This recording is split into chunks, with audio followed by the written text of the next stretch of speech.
देखिए, कहते हैं कि गोलियों की आवाज से डर लगता है, लेकिन लगता है कि बिहार की जनता के लिए ये आम बात हो चुकी है, क्योंकि जिस प्रकार से आए दिन बिहार में आपराधिक घटना सामने आती जा रही हैं और होते जा रहा है बिहार में, ऐसे में कहीं ना कहीं बिहार की जनता के लिए ज़रूर ये आम बात सी हो गई होगी। अस्पताल हो या जेल, यहाँ तो हर जगह खुलेआम खेल। ऐसा हम इसलिए कह रहे हैं कि बिहार से एक चौंकाने वाला और एक सवाल खड़ा करने वाला मामला सामने आया है। मामला है बिहार की राजधानी पटना से, जहां पारस अस्पताल में कुछ अपराधी अस्पताल के अंदर घुसते हैं और आईसीयू में भर्ती एक मरीज की हत्या कर फरार हो जाते हैं। पूरे मामले के बारे में थोड़ा आइए आपको विस्तार से बताएं। एक कैदी जो उम्र कैद की सज़ा में जेल में बंद था, जिसके बाद उसकी तबीयत बिगड़ती है और पैरोल में उसे बाहर लाया जाता है और पारस अस्पताल में उसे इलाज के लिए भर्ती कराया जाता है। मगर उसे क्या पता था, जहां वो अपनी जान बचाने के लिए गया है वहीं पर उसे अपनी जान गंवानी पड़ेगी। और ऐसे में देखिए, कुछ अपराधी आते हैं बाइक से, सीधे आईसीयू की तरफ जाते हैं, मरीज के पास कमरे में जाते हैं, आईसीयू के अंदर जाते हैं और उसके बाद गोली मारते हैं और दौड़ते भागते अस्पताल से फरार हो जाते हैं। इस घटना के बाद अब पुलिस प्रशासन पर, बिहार में लोगों की सुरक्षा पर बड़ा सवाल खड़ा हो रहा है। सवाल ये कि जब राजधानी पटना में ऐसी स्थिति है, जब एक बड़े अस्पताल, 5 स्टार अस्पताल में जब दिन दिहाड़े ऐसी घटना सामने आ रही है, तो इससे अंदाज़ा लगाया जा सकता है कि बिहार के अन्य जगहों की स्थिति कैसी होगी। जहां पर देखिए, बिहार में चुनावी साल चल रहा है। चुनाव जैसे ही शुरू होता है, साल जैसे ही चुनाव का आता है, बड़े बड़े नेता बड़े बड़े वादों के साथ, सपनों के साथ जनता के आगे अपनी लिस्ट लेकर पहुंच जाते हैं। पर ऐसे में अब जनता सवाल करेगी उन नेताओं से जो आने वाले चुनाव से पहले लोगों से वादे कर रहे हैं, बड़े बड़े सपने दिखा रहे हैं, कि क्या उस बड़े सपने से पहले जो बिहार की जनता को चाहिए वो है मूलभूत सुविधा, सुरक्षा, शिक्षा जैसी सुविधा, क्या उससे भी लोगों को जोड़ा गया है? क्योंकि ये एक बड़ा सवाल है।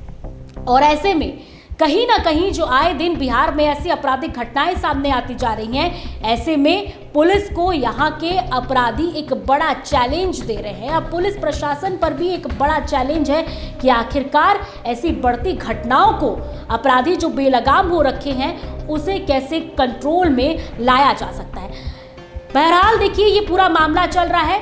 हर बार की तरह पुलिस भी अब भी जांच में ही लगी हुई है। फिलहाल मामले के पीछे क्या कुछ वजह रही है, क्या अपराधी कहां है, फिलहाल अभी इसका कोई सुराग नहीं मिला है। सीसीटीवी फुटेज इसका जारी किया गया है, जिन तस्वीरों में आप साफ देख सकते हैं कि किस प्रकार अपराधी यहां पर घुसते हैं, पिस्तौल निकालते हैं और अंदर जाकर गोली मारकर फरार हो जाते हैं। एक ऐसी जगह जहां पर सुरक्षा के व्यापक इंतजाम भी थे, लेकिन उसके बावजूद एक ऐसी बड़ी घटना घटती है। अब बिहार में पुलिस पर, वहां के प्रशासन पर एक बड़ा सवाल देखिए खड़ा हो रहा है और सुरक्षा को लेकर अब सोशल मीडिया पर भी देखिए ये वीडियो काफी वायरल है और सुरक्षा को लेकर लोग अब इस पर सवाल खड़े कर रहे हैं। अब देखने वाली बात होगी कि आखिरकार इस अपराधी को कब तक पकड़ा जाता है।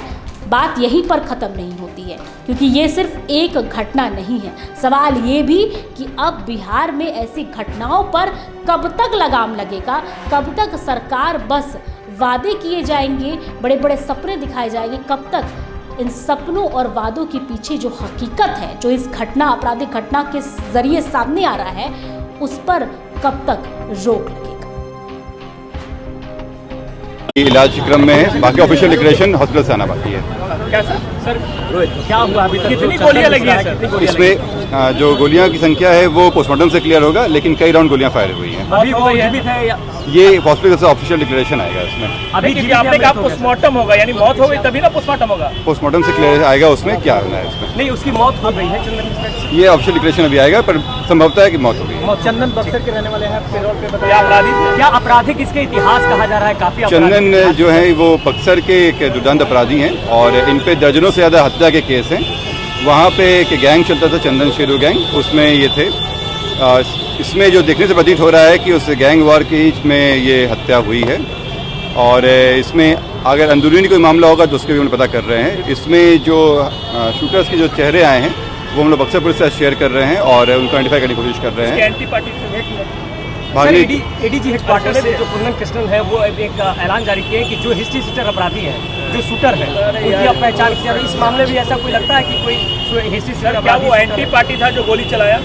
इसमें जो हम लोगों को फोटो आया है वो हम लोग शेयर किए हैं, आइडेंटिफाई कर रहे हैं। देखने से यही प्रतीत हो रहा है कि ये गैंग वार में जो उनके विरोधी गुट वाले हैं उन्हीं के द्वारा ये कराया गया है। जिस तरह से गोलियां चलाई गई हैं ये वही दिखता है उसमें। चलो